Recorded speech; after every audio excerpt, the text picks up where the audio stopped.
Hey guys, welcome back to my YouTube channel. This is Ravindra and today I'm going to talk about what lens to buy. This is a very common question that I keep getting all the time. So let's get started.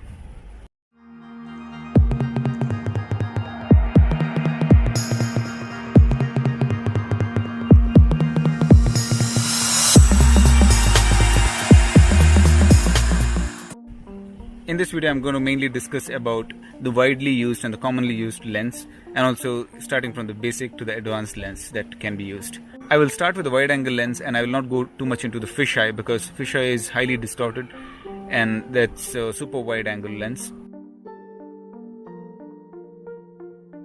If you want to get some kind of special effects like a globe or a bulgy photo, then that's when you need to go for fisheye. So let me start with the wide angle lens that I have. So anything below 8mm or 14mm is a super wide angle or more of a fisheye lens. So 14 to 24mm f2.8 is the lens that I use for most of the landscape and architectural shots.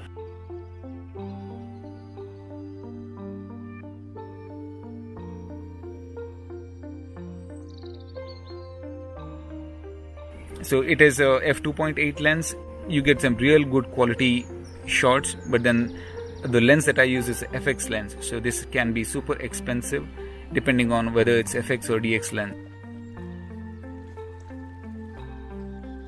So the 14-24mm f2.8 lens is a wide angle lens, 14mm being the lowest and super wide, to 24mm being the wide angle.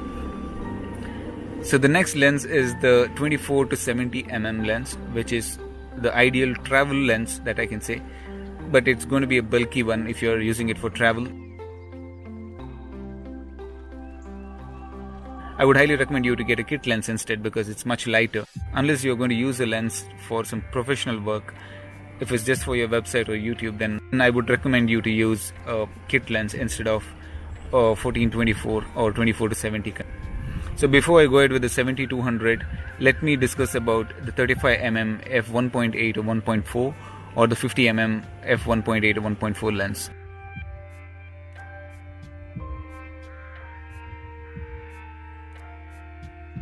So the f1.8 1.4 is nothing but you get a very good blur background with a 1.4 lens than 1.8 lens, but 1.8 is good enough. It's just that if you have enough money to spend for the f1.4 lens, then it's even better lens, I can say. So it's up to you. Depending on your budget, you go ahead with this lens.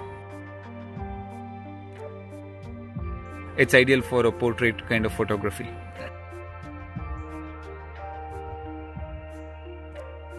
So next is the 70-200mm lens, which I have been using it for mainly the candid wedding kind of photo shoot. So you want to capture some of the candid moments, and if you want to be at a little bit of a distance, so without the subject being aware that you are capturing their photo, then 70-200 is an ideal one. So we have 70-300 as well, which is a much cheaper lens, which can be used with both FX as well as DX camera. It's a variable aperture f4.5 to 5.6 and is almost 2 to 3 times cheaper than the FX lens. And if you have the money, then go ahead with the f2.8 lens because the quality that you get out of this lens is really good. Anything about 200 is a telephoto lens, which is mainly used for wildlife, or if you want to capture a subject which is really far off, maybe if you're in a cricket stadium, or if you're into sports photography, or if you're into wildlife, where you want that extra zoom, then you can go ahead with the 70-200 or above kind of lens. I would highly recommend you to switch to DX mode when you're in this mode to get that additional zoom without loss of quality. In addition to all of these lenses, we even have the kit lens, which is something that you get it for a cheaper price when you buy it along with the camera instead of buying it separately. So I would recommend you to use the kit lens whenever you're traveling and if you're not into professional photography.